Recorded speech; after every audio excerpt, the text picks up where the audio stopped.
Dorset County Council has pursued Lester Cowling for 15 months over a parking offence they accept he never intended to commit. At last, the Traffic Penalty Tribunal is about to have their final say. He remembers how his worries for safety caught him out in the first place. I omitted to check that sign there because it meant walking out into that busy road. The council told the tribunal that it couldn't place it further back because that side of the pavement is privately owned. So I spoke to a traffic warden instead. Big mistake. That Sunday afternoon, what the warden knew but Lester didn't was that the regulations had been changed. This was now a pay and display parking zone. When he and Lester chatted, the warden chose not to tell him he was in the wrong. Council policy doesn't allow motorists to be warned. I live in one of the villages.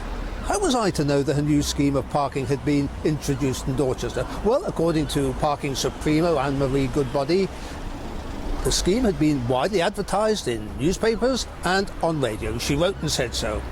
However, a county spokesman said, no, we haven't got the money. We didn't do any advertising.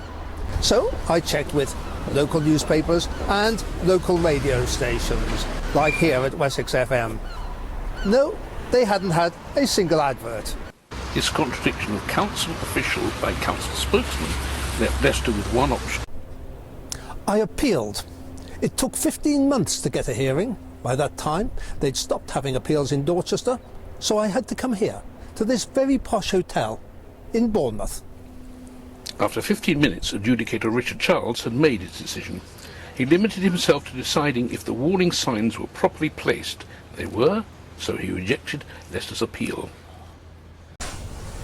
Well, I suppose that was some sort of draw. The adjudicator said everybody realised I'd never intended to break the law, but technically I had. The council agreed to accept just half the normal fine. I've got to pay them £25. Mind, they've run up enormous costs. They had 3 people here. Goodness knows how much they've spent, how much of your money they've spent on getting that £25. Dorset County Council said that as the building facing the pavement here is owned by the National Trust and is Grade 2 listed, easy-to-read wall-mounted signs were out of the question. If so, why were these signs here before the pay and display was set up? We couldn't ask National Trust. They tell us they don't own any property here in High West Street. Another contradiction of council evidence? The adjudicator was persuaded that the new signs could be seen from the pavement. Well, maybe. Lester's problems throw up questions too long for this video, so they're set out in the website, along with some answers from the council. But no less than 5 incorrect statements or misleading contradictions remain. Some of these were put as facts by Dorset County Council officials to the tribunal, a tribunal from which there is no appeal. It's 5 days now since the appeal. Since then, the team have been contacting Dorset County Council. There's always 2 sides to every story. We'd like to have heard their side.